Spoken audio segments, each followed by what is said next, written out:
എൻ്റെ ഫോണിൽ വന്നിട്ടുള്ള ഒരു നോട്ടിഫിക്കേഷൻ കാരണം ഞാൻ ഉണ്ടാക്കിയ റിയാക്ഷൻ കേട്ടിട്ട് ചുറ്റുമുള്ളവരൊക്കെ കൂടി വന്നിട്ട് എന്നോട് ചോദിച്ചു എന്താ മോളെ പറ്റിയെന്ന്. പീസ് പാഷൻ പ്രൊഫഷൻ്റെയൊക്കെ ബേസിസിൽ നമ്മൾ നാടുവിട്ടൊക്കെ നിൽക്കുമല്ലോ.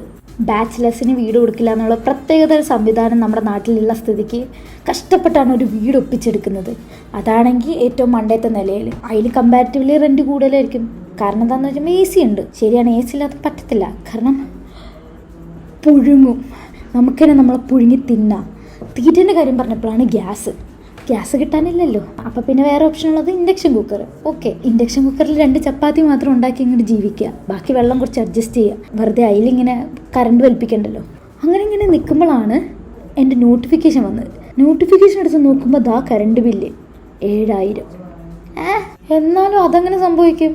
കഴിഞ്ഞ പ്രാവശ്യം ബില്ലിലൊരു ചെറിയ ചേഞ്ച് വന്നപ്പോഴത്തേക്കാണ് AC മൊത്തം ക്ലീൻ ആക്കി സർവീസാക്കി സംഭവം റെഡിയാക്കിയെടുത്ത്. അപ്പം ഇനി അങ്ങനെ കൂടാൻ ചാൻസ് ഇല്ലല്ലോ. എൻ്റെ പൊന്നെ, അല്ല ഇനിയിപ്പോൾ വല്ല വയറിങ്ങിൻ്റെ ഇഷ്യൂ ആണെങ്കിലോ? ഓണറിൻ്റെ അടുത്ത് എന്ത് സംസാരിച്ച് മൂപ്പരുടെ വീടിൻ്റെ ബില്ല് കാണിച്ചിടാം 13,000 രൂപ. ആളെ ഞാൻ എങ്ങനെ സമാധാനിപ്പിക്കും? വെറുതെ അല്ല തമിഴ്നാട്ടിലത്തെ ആ ചേച്ചി സൂയിസൈഡൊക്കെ ചെയ്തേ. എന്താ വെച്ചാൽ സൂയിസൈഡിനെ പ്രൊമോട്ട് ചെയ്യൊന്നുമല്ല. എന്നാലും ആ ചേച്ചീൻ്റെ അവസ്ഥ ഒന്ന് ആലോചിച്ച് നോക്ക്. ചൂടത്തിരിക്കുകയും വേണം, ആ ഭർത്താവ് AC വാങ്ങിച്ചു കൊടുക്കില്ല. അങ്ങനെ പറഞ്ഞിട്ടും കാര്യമില്ല, AC വാങ്ങിച്ചു കൊടുത്താൽ അതിൻ്റെ അവസ്ഥ എന്താ? ഇനി ഇലക്ട്രിസിറ്റി ഉപയോഗിക്കാൻ പറ്റൂല, ഗ്യാസും ഇല്ല.